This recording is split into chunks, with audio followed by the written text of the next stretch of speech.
Good evening and welcome to National Broadcasting News India tonight's news update. Here are the top stories. Mass protests in Israel demand end to Gaza war. In Tel Aviv, hundreds of thousands, estimated around 5 lakh, gathered at Hostage Square, chanting, "Bring them at home, stop the war." Protesters called for a ceasefire and the return of hostages amid the ongoing Gaza conflict. Amnesty International accused Israel of a deliberate starvation policy in Gaza, a claim Israel denied. Peace efforts remain elusive as journalists continue to face peril in the region. Zelensky head to White House amid peace push. Ukrainian President Volodymyr Zelensky is en route to the US with European leaders to meet US President Trump following an inconclusive Trump-Putin summit in Alaska where no ceasefire terms were agreed upon. Discussions are anticipated to focus on a potential peace framework. Asian markets rise, oil price declines on true hopes. Asian stock markets are edging higher, buoyed by expectations of lower global interest rates. Oil prices have dipped amidst reduced fears of Russian supply disruptions. Investors are looking ahead to the Jackson Hole Symposium, where the Fed chair may signal policy direction. Deadly factory explosion in Russia's Ryazan region.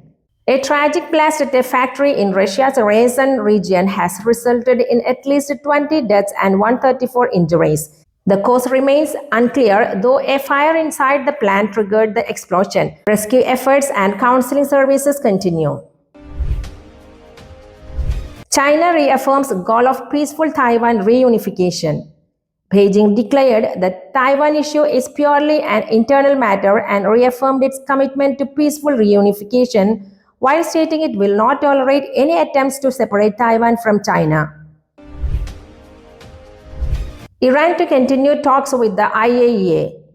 Iran's foreign ministry announced that ongoing negotiations with the International Atomic Energy Agency are set to continue in the coming days, underscoring continued diplomatic engagement over its nuclear program. $26 million cocaine bust in Sydney's Port Botany.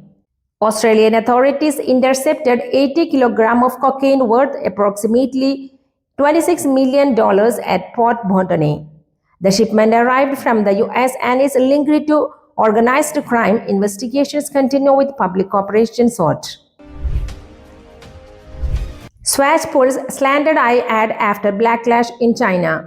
Swiss watchmaker Swatch issued a public apology and withdrew an ad featuring images deemed offensive by many in China, describing it as a slanted eye portrayal.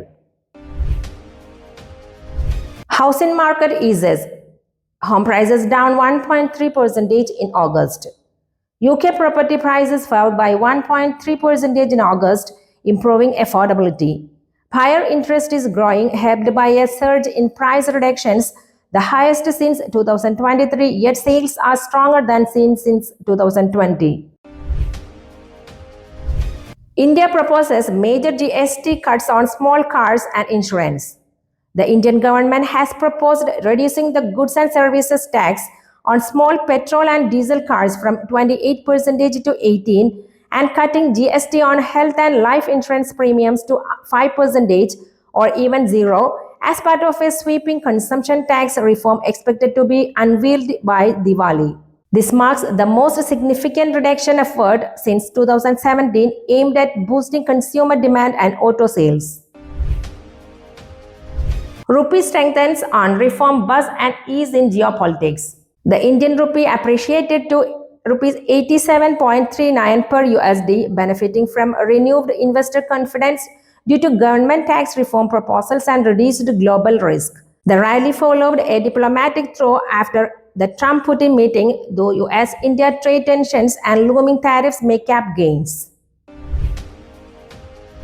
JSW Steel and POSCO explore rupees 7,440 crore steel plant in Odisha.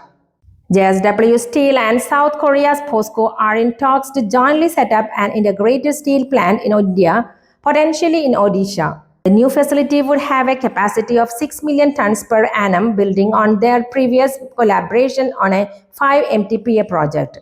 Investment estimates suggest a rupees 65,000 crore outlay. Kerala on flood watch, schools closed in Thrissur as heavy rain persists. The India Meteorological Department issued warnings of continued heavy rainfall affecting Kerala due to multiple low pressure systems and monsoon dynamics. Two districts were under orange alert and widespread rain is forecast to last through Tuesday. In response, the district collector declared a holiday for all education institutions in Thrissur. Authorities also issued safety advisories for fishermen and residents. Two new cases of fatal amoebic meningoencephalitis reported in Kozhikode. Kerala health authorities are on high alert after two more cases of primary amoebic meningoencephalitis were detected in Kozhikode, a critically ill 3-month-old infant and a 40-year-old man. The infant from Omasheri has become the youngest known case in the state, with family well samples testing positive for Nalgeria fowleri.